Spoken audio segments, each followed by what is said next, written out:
Okay. Good after get Good afternoon, everyone. This is Cassandra Taylor, and I'm the founder and CEO of Top Flight Defense Incorporated. This afternoon, we are online with Dr. Oh, I'm going to mess up your name. I just call her Dr. P. Dr. She, P. she's the chief hematologist and oncologist at Captain James Lovell VA Hospital. And we are talking about breast cancer. We're going to learn the signs and symptoms. And without further ado, I don't want to hold her up. I am going to give you access and you can share your slides. Okay. So let me see here. Let's see here. So share that screen. Are you able to see it now? Yes, ma'am. Okay. So let's see here in a presentation mode, I guess. Okay. So my name is Mukta Pant Purohit. I am Chief of Hematology Oncology at Captain James Lovell Federal Healthcare Center. And I have been practicing at the center for last 10 years. This is a fully integrated facility with the U.S. Navy and Veterans Administration.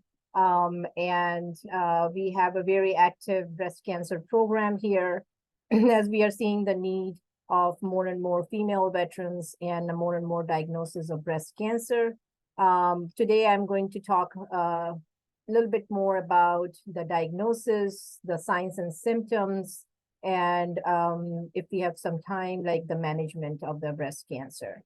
So with that, so the genetic basis of the disease, as we know, with any cancer, the damage starts in the cell at the DNA level. So our exposure to environmental toxins or exposure to the radiation, the chemicals, the lifestyle, that all leads to change in our DNA. So there are mutations that happens at the level of the DNA. And over the time, these DNA mutations accumulate and the cell becomes cancerous. What does that mean?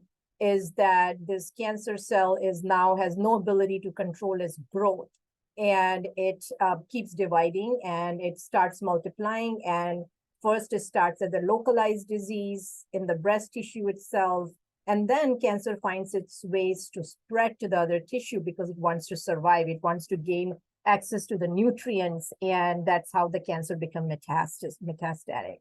So, so as mentioned in this, the genetic basis is that DNA level in every cell has the DNA. There is a mutation that has happened. No one can tell what time in the lifetime of the person that mutation happened, but it accumulates over the time until the cancer becomes, uncontrolled growth. So it is a multi-step process, and there are many mutations that are known in the cancer genetics, and we will talk about like some of the common mutations that we see at least in the genetic breast cancer, the familial breast cancer. So so how do we reduce our risk of the breast cancer? Of course, with anything, that we always have to tell our patient to maintain a healthy weight, the BMI less than 25 if we can, be physically active, which means at least having a kind of cardio exercise 4 to 5 times in a week. Reduce or completely control your alcohol intake, or in moderation, if you can say it. And then we have seen that patients who have had taken hormone replacement therapies, specifically for purposes of menopausal symptoms, there has been an increase in the breast cancer in these patients, especially because they have a longer exposure to the estrogen that also proliferates our cancer cells in our breast tissue. Patients who have been on oral contraceptives can also be talking to their doctors, especially they're estrogen only contraceptives. So they're also said that if we breastfeed our children, there is chances that we are reducing our risk for the breast cancer. And the scientific basis of that is not known. It is more as a observation that women who have breastfed their children were seen to have less breast cancer risk. Then comes the family history. So there are certain genes that we now in science know that put our patients at risk for giving the cancers to their next generations. And the common one is BRCA1 and BRCA2. BRCA1 is very well known for not just the breast cancer, but ovarian cancer as well. And BRCA2 is also associated with that. So overall, what we are saying is that, maintaining a healthy lifestyle, reducing our exposure to the hormone replacement, especially the estrogen, and also making those lifestyle changes of moderate or no alcohol, is associated with less risk of breast cancer. So what are the signs and symptoms of the breast cancer?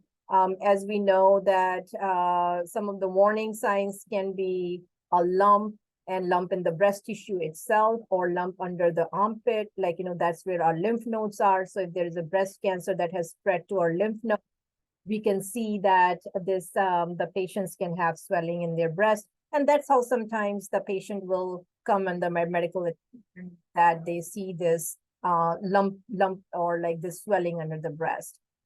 The other signs is someone who has a very aggressive form of breast cancer, they can have, the redness and flaky skin.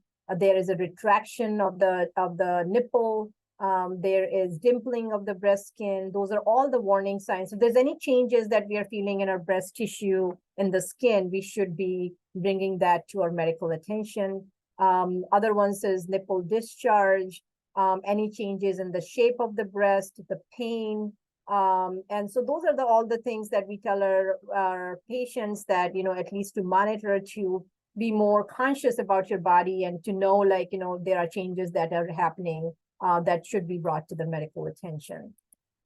So then how is breast cancer treated? There are roles of multidisciplinary teams on how we treat the breast cancer. The first role is, of course, the radiologist who diagnoses it. If you had either in the surveillance mammogram, or there was a complaint that you had with the breast, and that you saw the doctor and they ordered an ultrasound or a mammogram, the first contact with you and the physician, maybe perhaps a primary care physician, and then leading to a radiologist.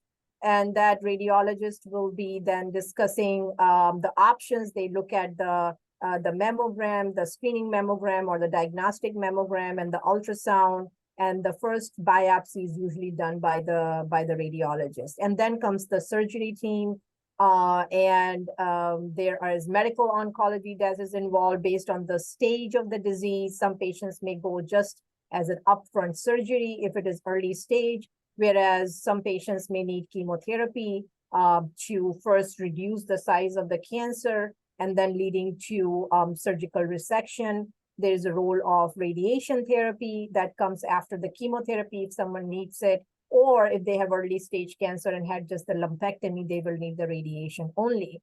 And then we look at the biology of the cancer. We look at if this patient's cancer has estrogen receptor that is expressed, or there is a progesterone receptor that is expressed, or there is a third receptor we look at is HER2, if that is expressed, then those patients are treated slightly different, especially after the radiation. Patients who have estrogen receptor, we call it ER positive disease. And if they have increased ER positive disease, then they can get a pill to block the hormone production, to lower the estrogen in female's body, to reduce the chances of reoccurrence. And then if someone has HER2 positive in their cancer cells, then we treat it differently with the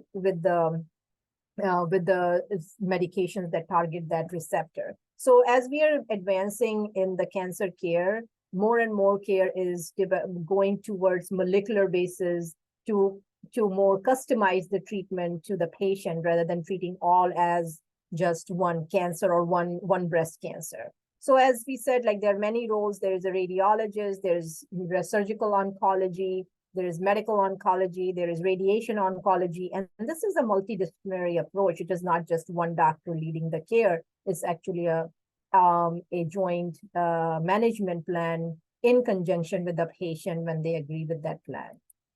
Then we talk about like this hereditary breast cancer, which is about 10% of the breast cancer that we see in our patient population. Again, these are germline mutation, which means we are passing it on to our children. So that we are born with it and we are passing it on to our next generation. And the first few ones that first were diagnosed were these BRCA1 and BRCA2, which are very well known. Any women who is less than 50 and coming in for a breast cancer diagnosis, we are checking them for these genetic mutations, especially to guide their children as to what to do if they have these BRCA mutations. And now we know like there are other genes which are also at increased risk of cancer, especially for the breast cancer. There's PALB2, ATM, CHEK2, CDH1, STK11, PTEN, TP53, and NF1. And these are all part of our molecular profiling. So when we do the germline mutation testing, we are checking for these mutations. And if they come positive, like if someone has these mutations in their cells, then we tell the patient to talk to the genetic counselor, and then they will be advised as far as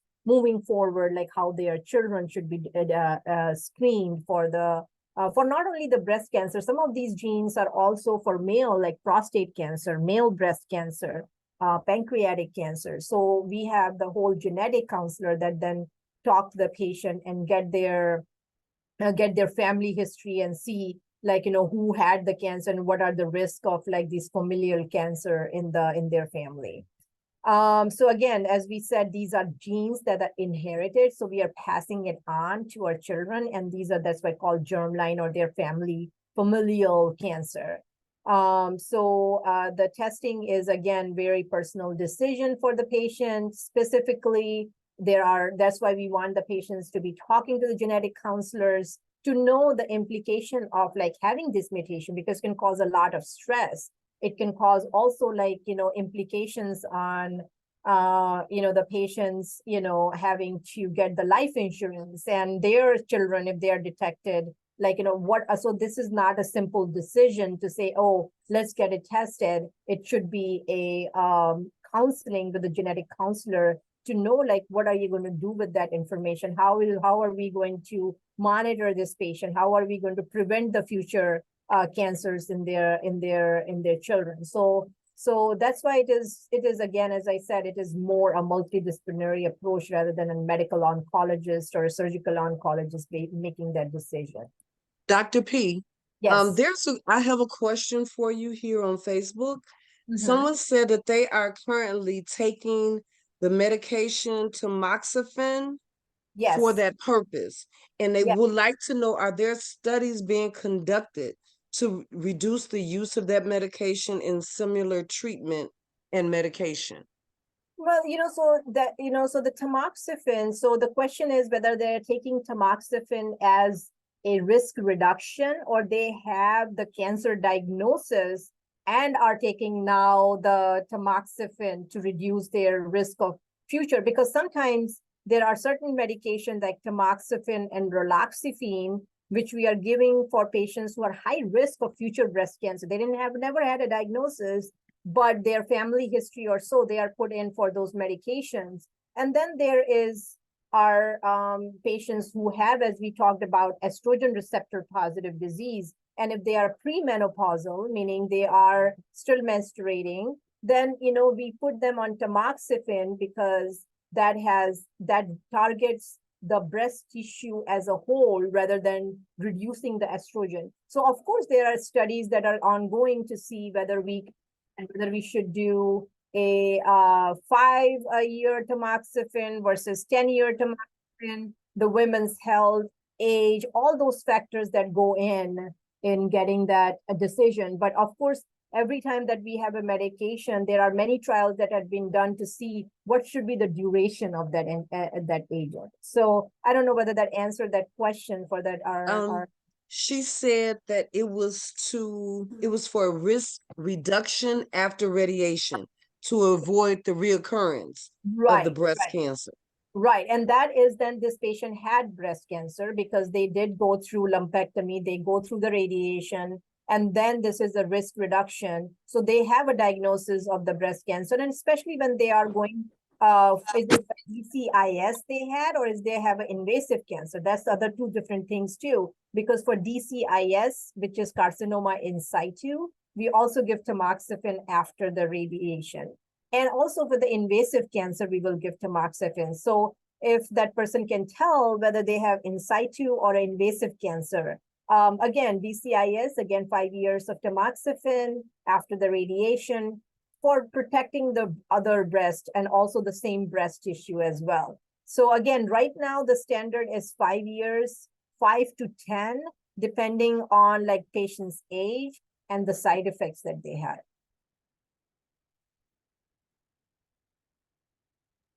Okay, Okay. thank you. Thank you. Yes, yes. So this is diagram of the breast as it is and the surrounding structure. We have the muscle behind the breast tissue, the pectoral muscle, that's where the breast is attached to by the fascia.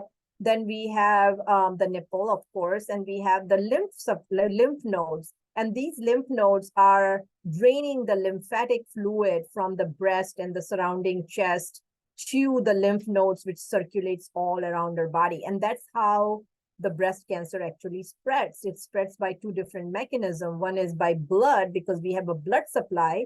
Without blood supply, the tissue will not be viable. We need oxygen. But the cancer finds its ways to spread through these blood supply to the other part. And same thing with the lymph nodes. So if there's a cancer in any part of the breast, and then lymphatic fluid is draining, it finds its way to go to the lymph node and then to the axilla. And as we said before, sometimes the symptom may be just the swelling in the under the armpit. So that's this is kind of like an anatomy of the breast tissue and the surrounding structures. Okay, And then, so I have yeah. another question for you. So in this is me. I had the swelling and the lymph nodes were swollen there. And when I had my mammogram and I asked them about it, and they wound up doing an MRI, and it showed that it was just fatty tissue. And so that every time I go, and I've been going for mammograms forever. So now I'm being told that there's calcification in Yeah, my breast. Now, yeah. could that have come from the lymph nodes when they were swollen?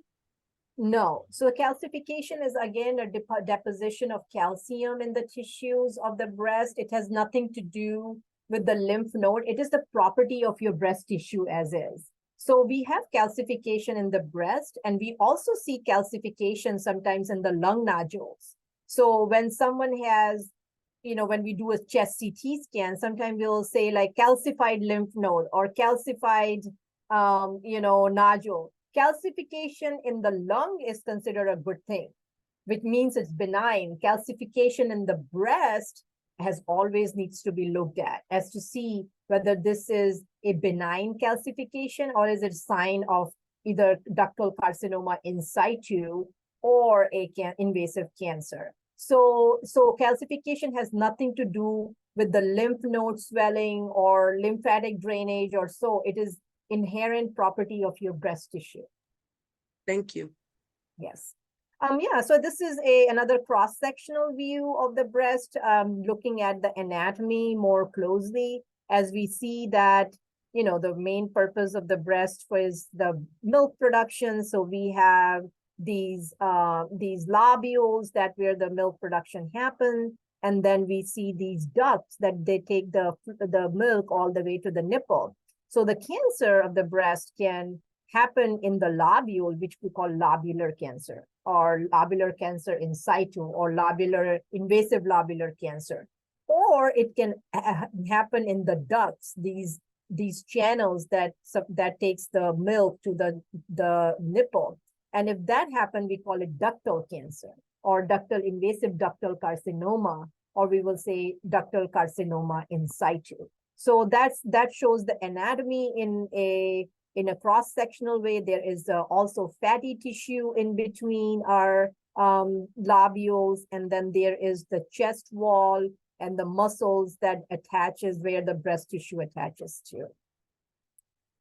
So there is another diagram of like how the cancer metastasizes by lymph node. There is a cancer, there is always this lymphatic fluid that is coming and draining. It's not just with this cancer that this lymphatic fluid is there. It is for the tissue. Anywhere in our body, we have lymphatic channels which drain the lymphatic fluid to the lymph node. And when the cancer is sitting here, it is finding its way into the lymph node, and then from lymph node to the other part of the body. So this is a good diagram of like how the cancer could spread from one part to like making it a metastasizing disease.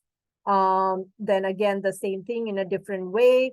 Like, if the cancer is again attached here, it can go directly invading into the chest wall, or it can go by doing the spread through the lymphatic fluid itself to the lymph nodes.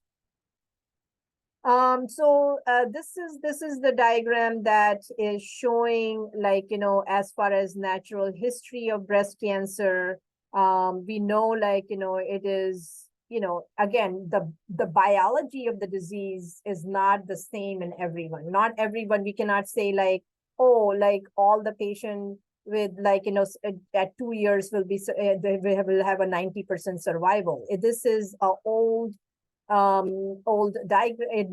graph which is showing just generalized breast cancer, but we know some of the breast cancers are very aggressive, and those are triple negative disease, and their survival is not 90% for 2 years. So this is a generalized, like if we averages, we say like, okay, like at 5 years, about 20% of the patient will be surviving. And as the time goes by, specifically, it is also stage dependent. If it is an early stage disease, patient will be cured. Whereas the late stage disease, the patient may not, very rare patients will be surviving 15 years.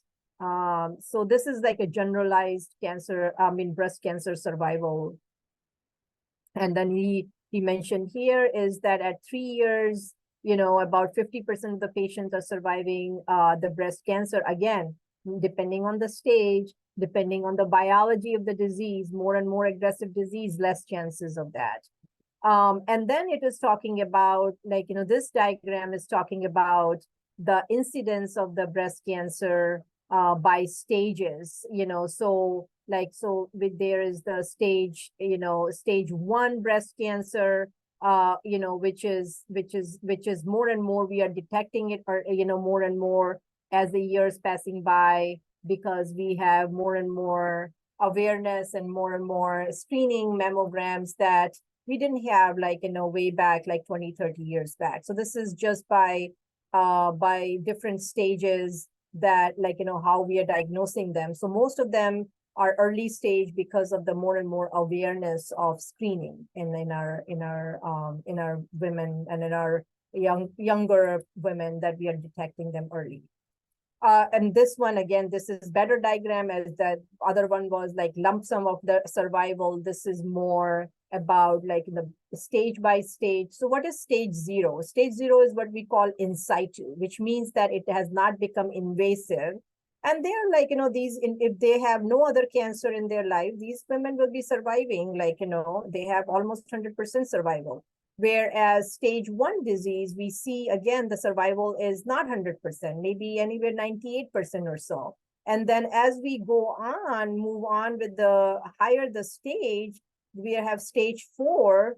Very few women will survive at 6 years with the stage 4. So again, this is by stage and stage. And even more now, it's even within the stage, there is a molecular biology of the disease that is more important to see. We cannot say all the stage 4 patients that oh, by 2 years, about 40% of you will survive. We will look at their HER2 status, their ERPR status, their burden of disease, and based on that, we can better tell our patients that what is the average survival for that patient. So no, can you go back to that slide right quick? Yes. What is the difference where I see you have stage 2A, 2B, 3A, 3B? What is that? Right. So that is, so that's a 2A. So again, when we say the stage, we have three different components to the stage. We have tumor size, which we call T. We have nodal status, which is called N, and M is metastasis. So T and M staging decides in between the stage 2, what is a stage 2A, 2B, or what is stage 3A and 3B, based on the size of the tumor.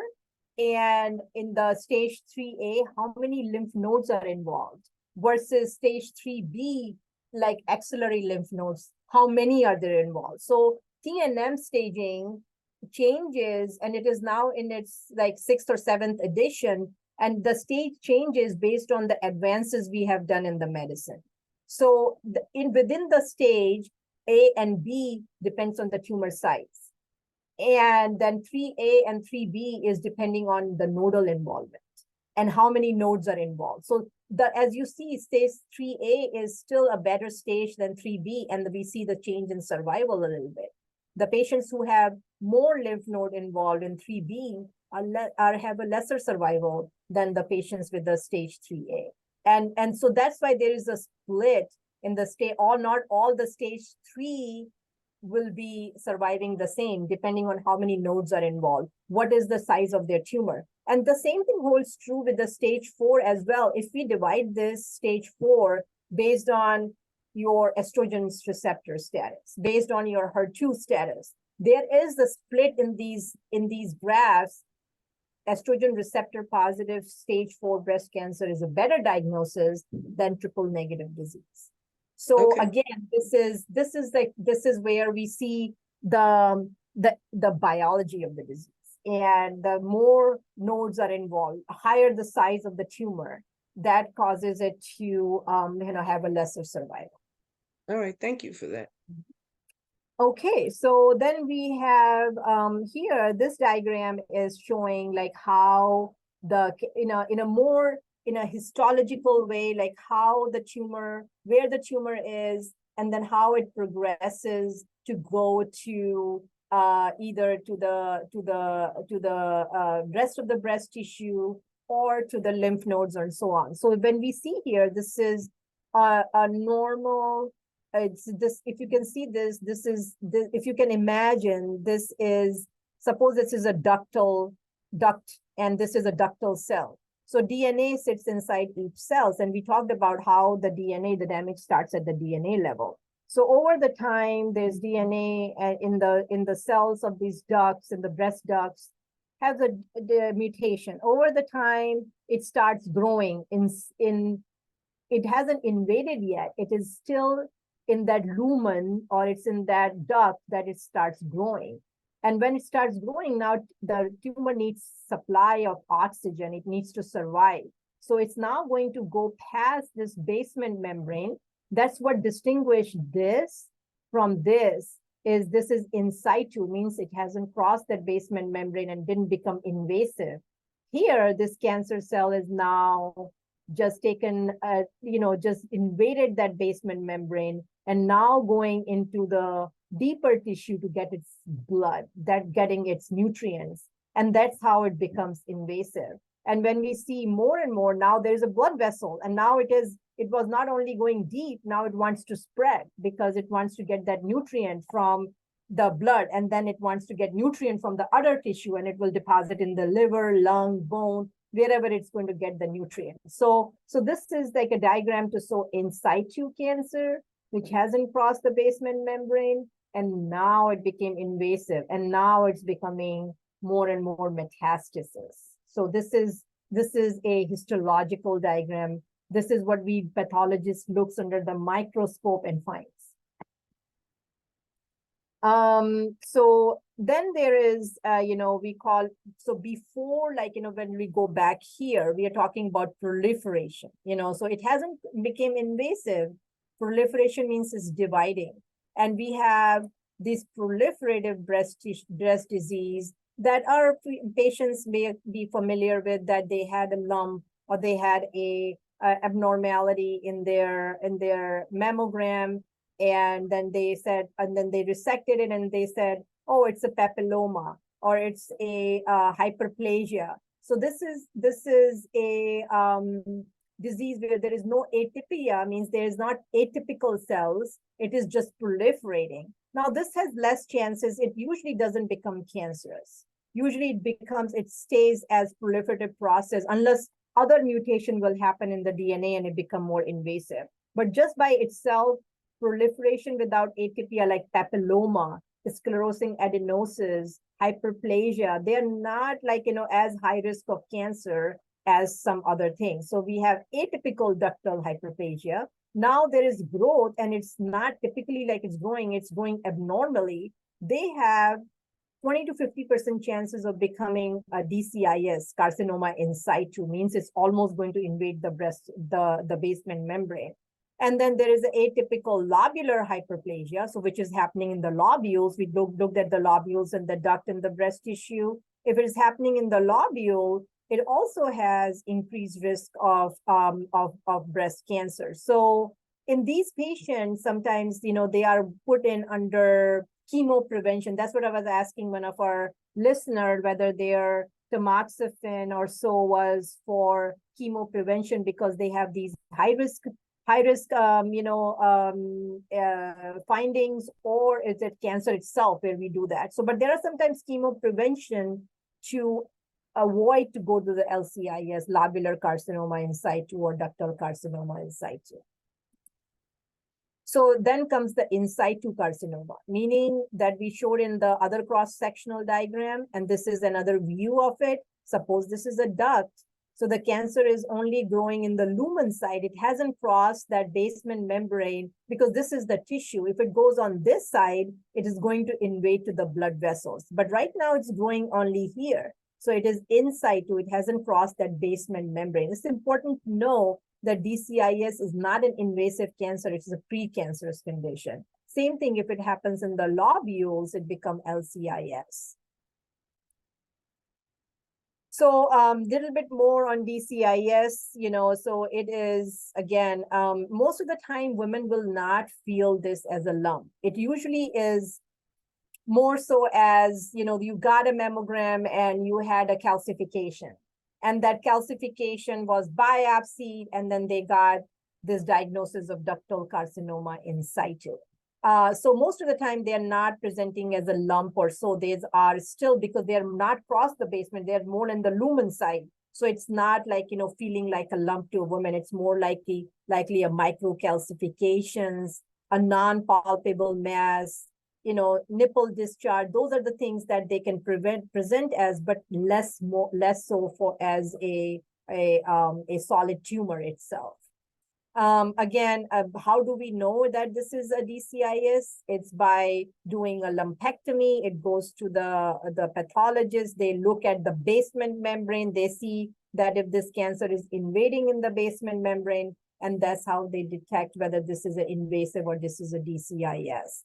And as it goes, DCIS is a lower precancerous stage, and then it can go to the high grade. It may have an ER, is estrogen receptor or progesterone receptor, or it may not. So if it has an ER, then patients can get tamoxifen or tamoxifen-like medication. We usually do not check the HER2 in the DCIS. It is checked more in the invasive cancer rather than in the DCIS. Any questions so far from the? Yes, I have one because I was diagnosed with the DCIS. Yes, go ahead. But my hormone receptor was negative. Yes. So they told me that I could not take the pill. Yes. But they told me there was just nothing they can do for me. Yes. And exactly, because right now, all we know, the science about the DCIS is what we check is for estrogen and progesterone. There may be many more markers, but we are not aware. Science is not that developed at this time to check for other ones. So if someone has no expression of estrogen in their DCIS tissue, then they're not going to be benefiting from medication like tamoxifen or aromatase inhibitors. Mostly like tamoxifen is given for DCIS. So there is no use for it because you are subjecting your patient to more risk of the other cancer. Tamoxifen can cause uterine cancers. Tamoxifen can cause blood clots. So you don't want to subject that if they don't have an estrogen receptor. And that is, unfortunately, right now, that is the only marker we have for DCIS. We do not check the HER2 for DCIS. HER2 is only checked for invasive cancer, not for DCIS. So yes, in your case, after your lumpectomy, did you get the radiation? Yes, I got After radiation. that, it is just going to be monitoring. Yes, and that's what we did. Yeah. I just hit my 5-year mark. Now we're good. Congratulations. Yes. Yeah. So, you know, we don't want to because there is, so what tamoxifen is doing is looking for estrogen receptor. If you don't have one, then there is no point in giving a medicine that is going to do more harm than good. See, I had a doctor try to force me to say that I should take it. I said, why? No, not for ER negative disease. No. Okay. Yeah. Thank you. Okay, so then we have the treatment. We talked about the treatment of DCIS. Again, which women will, most of the time we do lumpectomy, and because it is something that doesn't need a big surgery. Some women may opt for mastectomy. Who will they be? Someone may have a very small breast and they cannot get the negative margins, because it caused a lot of distortion. That woman may choose for mastectomy. Other ones that may choose for mastectomy, if they have multifocal disease, suppose they have one DCIS in one part of the breast, there is another one that they cannot take it out in a one surgical specimen and they have to do 3 or 4, that woman may choose for a mastectomy.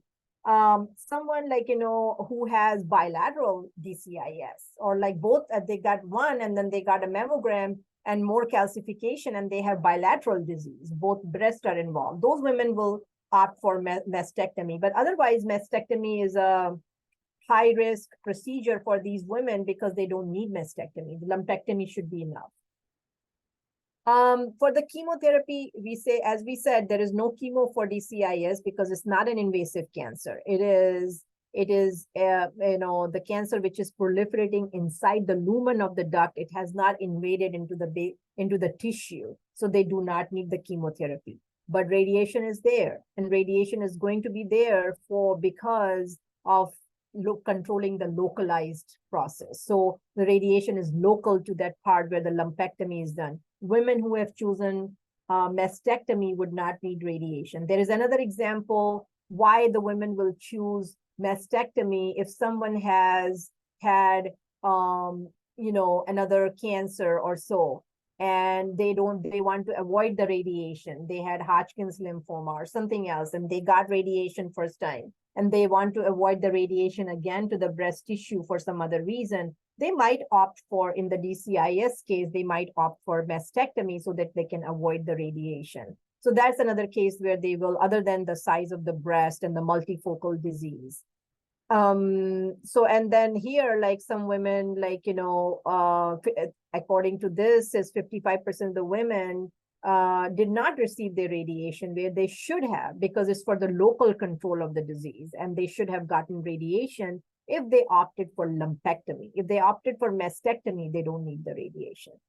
And then we could talk about this endocrine therapy, and that is where our ERPR is important, and the SERM is the medications like tamoxifen, which comes under SERM term, and AI is aromatase inhibitors, and we have 3 classes of medication under there. So these patients are going to get either one of those based on their risk, whether if they have a high risk for uterine cancer, we may want to avoid the tamoxifen, may want to give AIs. Someone who has a very bad osteopenia or osteoporosis, we do not want to give AIs because they thin the bones even further. So we may give tamoxifen. So depending on, what the patient's comorbidities are, these medications are chosen, but again, only for the ER positive disease, not for the ER negative.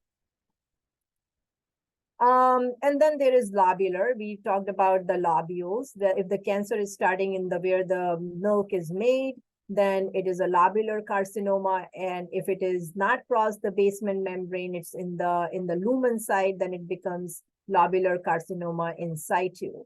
And the LCIS is the short form of it. And what we see is LCIS is notorious to spread superficially because it is the lobules which are spread like that in the breast where the tissue, where the milk is formed. So it is usually, some women may feel it as a thickening, in the breast. There may not be a mass or something. They feel like their skin under their breast is thickened. And so because it may be a lobular carcinoma in situ. So this cancer is known, or this precancerous condition is known to spread superficially. Even lobular carcinoma itself is known to proliferate superficially in the breast lobules. And there are certain, mutations that are associated with it, whether there is the E-cadherin mutation that frequently is seen in these patients. And then what is their risk for lifetime breast cancer is 30 to 40%, if they have lobular carcinoma in situ. So it is not just important that they just got their lumpectomy radiation and maybe endocrine therapy, but they also need continued surveillance because if that cancer is taken care of, but they're at lifetime risk of higher cancer in other part of the breast tissue. So they need to be watched very carefully. And the treatment option is the lumpectomy or excisional biopsy. And then we do chemoprevention, which is, with endocrine therapies or like bilateral mastectomy if the woman decides to go for that option. Any questions so far?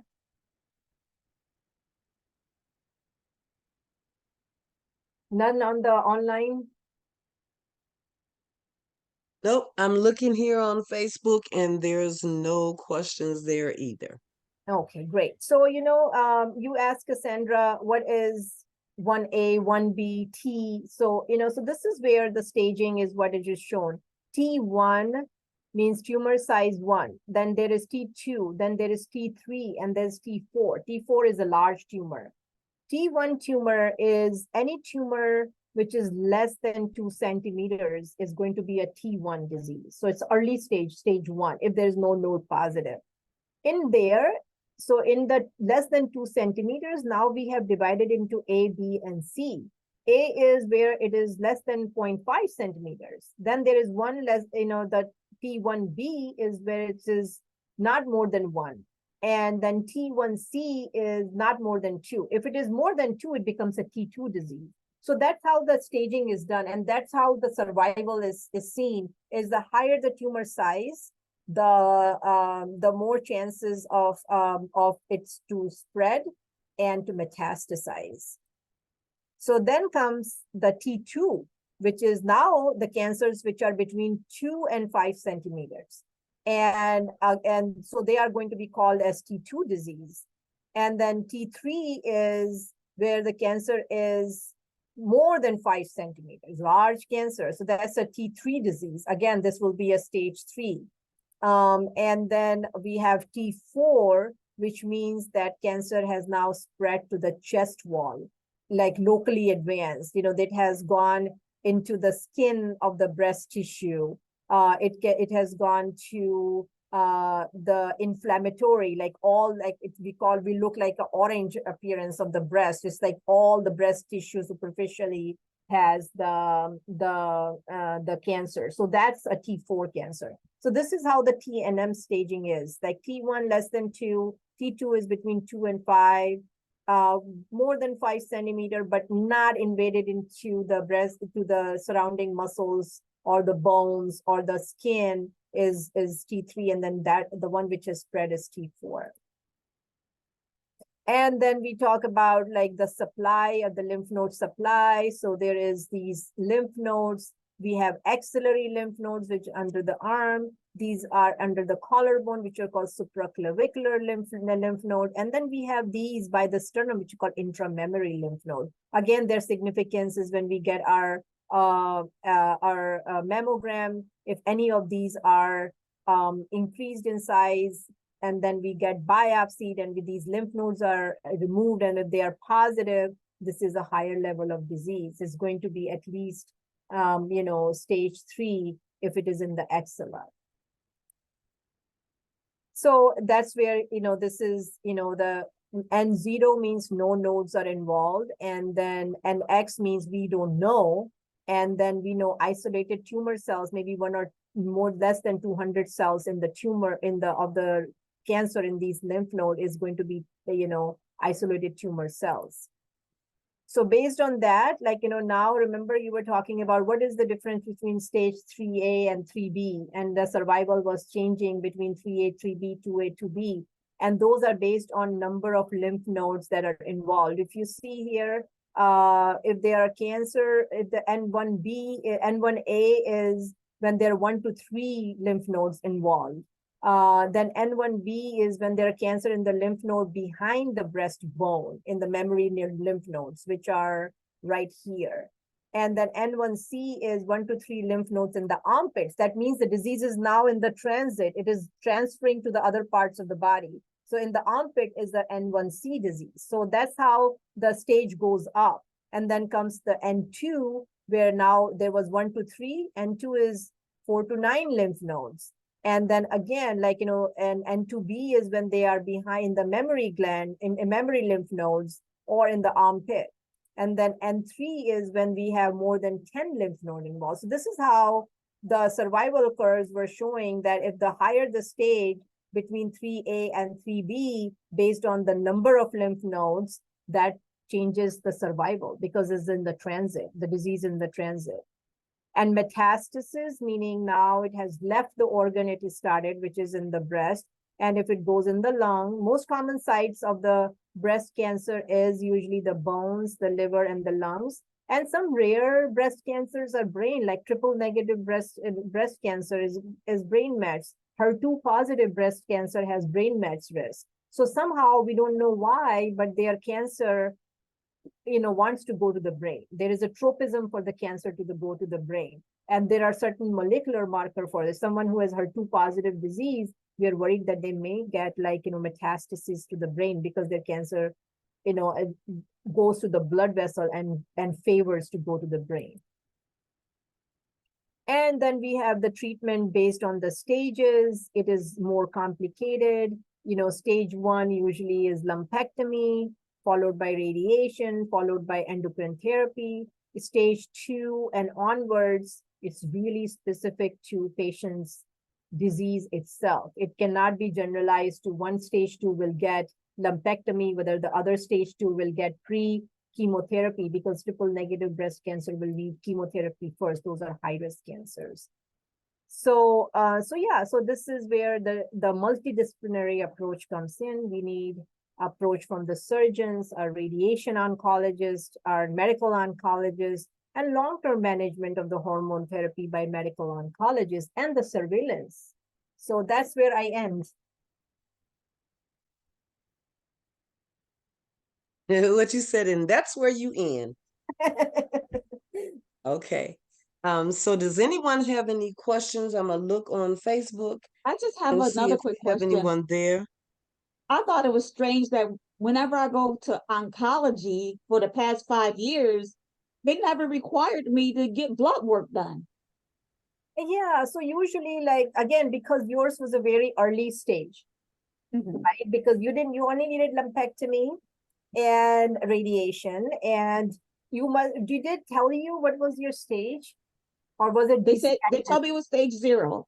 Or stage, so you are DCIS, right? So Yes. your DCIS, usually, it is only the guy, again, where do we get these guidelines of surveillance? It is by what the network of these cancer hospital called NCCN. So we get our guidelines of surveillance through NCCN. And usually with the DCIS, the guidance is to get the patient, do the history and physical, and do the screening or diagnostic mammograms or ultrasound or MRI, whatever is. If your breast tissue is dense, then you will need an MRI. So that is because it is a DCIS is not an invasive cancer. It was stage 0. But if someone had stage 3 cancer, now we are going to check not only their mammogram and ultrasound and perhaps MRI, but we are going to also do a liver function test to see whether their cancer is spread to the liver in between when they're coming for surveillance. So it depends on higher the stage. Usually we assume that all the patients have the primary care physician and they are doing their CBC and CMP once a year. So the oncologists usually don't do for the DCIS surveillance of the labs. But someone who is a higher stage, we need to now do a close surveillance of the liver functions because we want to make sure their liver is fine. Because we are not getting the scans. We're only getting the mammograms. We're not getting a CT scan of the abdomen and pelvis or chest to look. So we're relying on the labs to tell us if there is any component of it or any concern of metastasis in the liver. So higher the stage of the disease, the more workup will be done in the patient's surveillance. Okay. Okay. Because I know I had to get a mammogram like every 6 months. Yes. And yes. so now I'm going to start next year, starting annually. I can go back to being annual. Right. Sharon? I made my 5 years. Right, because you're 5 years. And so, yeah, it all depends on, what is the surveillance plan based on our NCCN guidelines, and the stage and all that comes in order to tell the patients how they are going to be observed after their final treatment. I would like to Okay. ask Sharon her age when you were diagnosed. I mean, I always do this because, they keep saying, the age of 50, the age of 50, and I'm finding more and more women are under the age of 50 and No, I being was 53 refused. because I'm 58, so I was Okay. 53 at the time. I know most people think I'm younger, but And no, and I'm sorry. So did you find the lump or did they find it in no, your routine mammogram? Because I was around a bunch of women that was diagnosed with breast cancer, it scared me so much that I'm not gonna lie, I lied, and I was like, so I was able to start getting mammograms very early, and I made sure I went every single year. And Okay. it was weird because I was going between doctors, and it went like a year and a half, and then when I went, look what happened. There it was. And so, but because I go, and that's like, it's so important that people need to know, go get your mammogram because that's what Yes. saved me. That's why we caught it so early, because I guess they didn't really go in a lot of details with me, but after the tests and all that, I mean, they were like pushing me through like fast, because time was of the essence. They didn't want to give it a chance to grow. But I just wish that the VA would been schooled me and taught me more, because they just pushed me through and no one told me what was going on. So tonight helped me a lot because a lot of this I just didn't know. They just was pushing me through. Like, And no, you got to do this, you got to do that. Go. And Sharon, that is one reason why I do this every year. When I started my nonprofit, I do this every year, and I purposely don't do it in October because there's so many breast cancer classes going on in October. You'll tend to miss it, and so I wanted to do it in November to bring it back up, to keep us aware so the women can mark on their calendars. I know this one lady, she does it on her birthday is when she go for, because she'll remember it. I'm always in October, and I realize because I post stuff on Facebook and say, hey, don't forget to get your mammogram. only to get the reminder that it was a year ago that day that I had it done. Just so happens it was in that time. But I think But Gloria I didn't might get have a a question. choice. Huh? Just real quick. I didn't get a choice of they I they just scheduled my lumpectomy. I had no choice. They just, that's what you're getting. That's it. I didn't even really know what it was. Like, okay. So, but now I know more. And now I can go back into my charts and read and try to understand what was going on. Gloria? Yes, I have a comment. Um, I know that the age is 50, but it's being paid for now for women under the age of 50 more readily because more and more people being diagnosed with cancer, whether it's breast, prostate, it's running rampant, it seems. So, and it also makes a difference if there's a family history. Yep. More so, if there's a family history, you need to start really paying attention to your body and don't be afraid to go ask questions and get tests done. It's very important. Thank you for that. Thank you for that comment. And thank you, Sharon, for actually sharing your journey. I would also like to invite you all back on the Friday after Thanksgiving. We will have another session, but this is going to be with 4 survivors. They're telling their journey. And I would love for you all to come back on and encourage them and hear their journey and root them on and, just say, you go, girl. We fought like a girl and we won, Dr. P, do you have anything? I was just going to add to your comment on the family history. So what we tell patients is that, so someone who has a family history, their mother or, aunt, maternal aunt or so with a breast cancer, just 10 years before their diagnosis of whatever age they were diagnosed. Suppose they were diagnosed at 50, then their daughters should start getting the mammogram at 40. And it should be by the insurance. Someone on Facebook asked the question, should you get them every year if you have not an issue? And I'm Sharon, I'm quite sure Sharon would be like, yes. I responded already. I said yes, because all it takes is for you to miss a year. And it's really odd because we don't know what's causing breast cancer.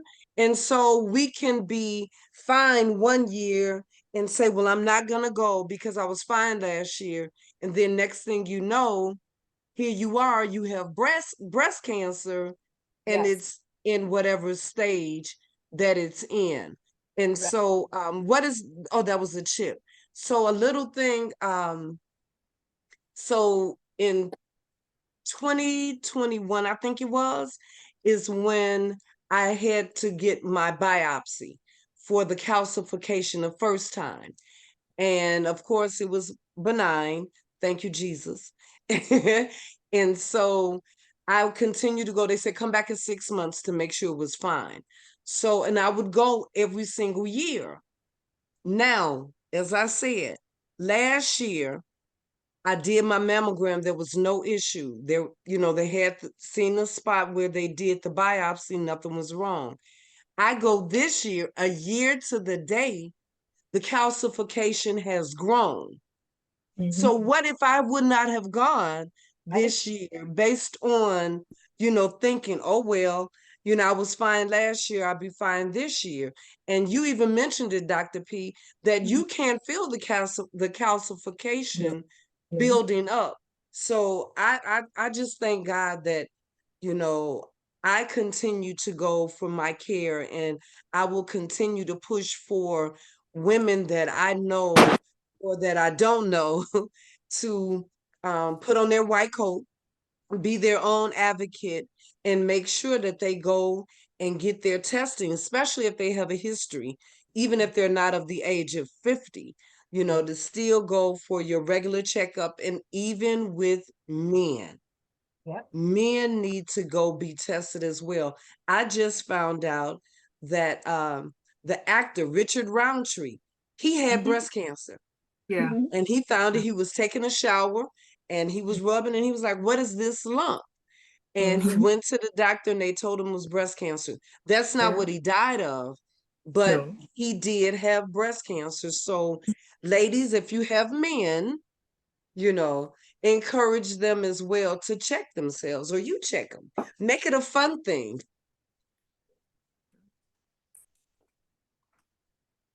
Yeah, like I had no family history of it. None. I'm the first. Oh, Mhm. wow. I'm the first. Well, No family history that's of the it. history today. You know, people are being diagnosed with no previous family history. Mhm. Wow. That's why it's imperative. And I think, Cassandra, you're doing a fantastic thing in making this a priority, getting people, because education is key to everything. It's Yes. very important because, like you said, you had no family history. I didn't. No And it was family, and just by suppose you didn't pay surprise. attention. Suppose you did not pay attention. Oh, I have no Ex- family history, so why am I concerned about this?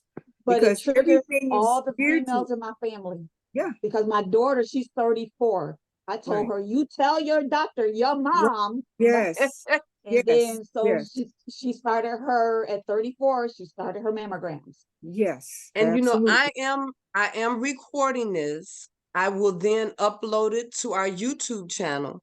So Wonderful. all you have to do is just Google that right there, Top Flight Defense Incorporated, in YouTube, and you'll see actually all of them, because Dr. Roach was on last year Oh, and he did okay. his presentation. So you'll see Thank you. all of this on there. I haven't stopped the recording yet because I think some of what we're saying still needs to be known, um, for the education and the safety or the life of another female or male.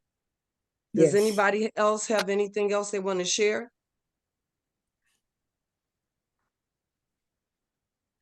Dr. P, I know we have, I think all of the ladies on here are veterans.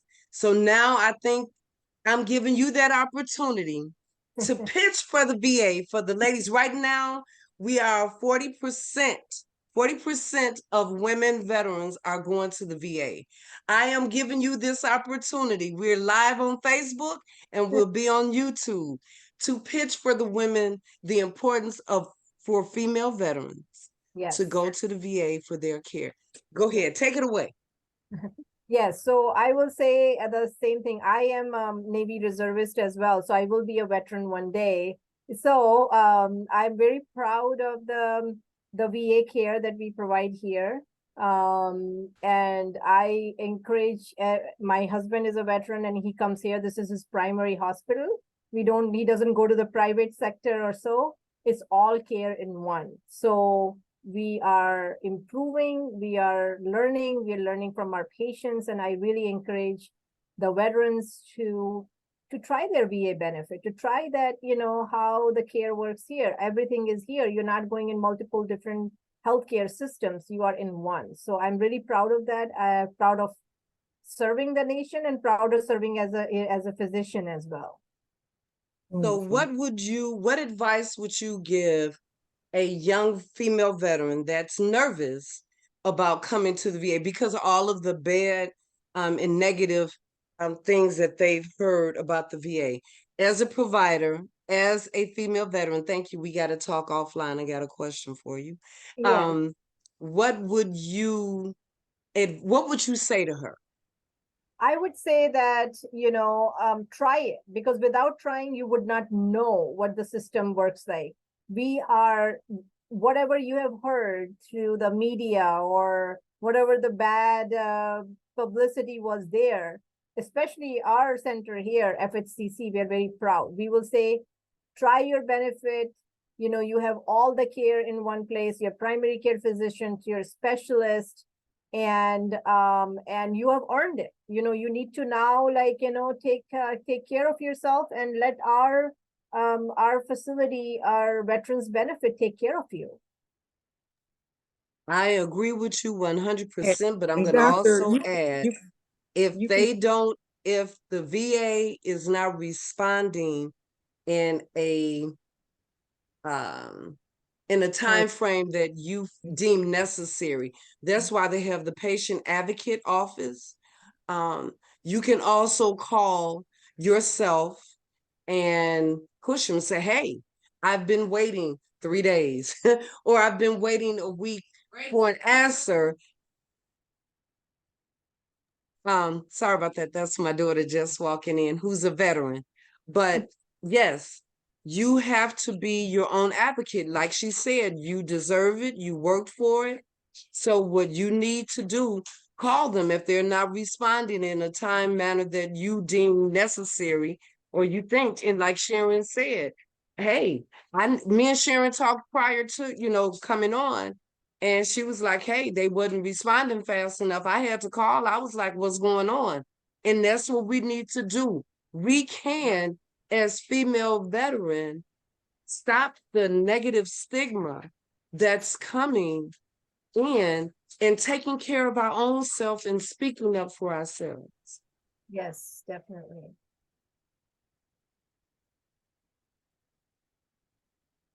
Okay, nobody's saying anything on Facebook. So I'm gonna stop we're gonna end Facebook if I can find it.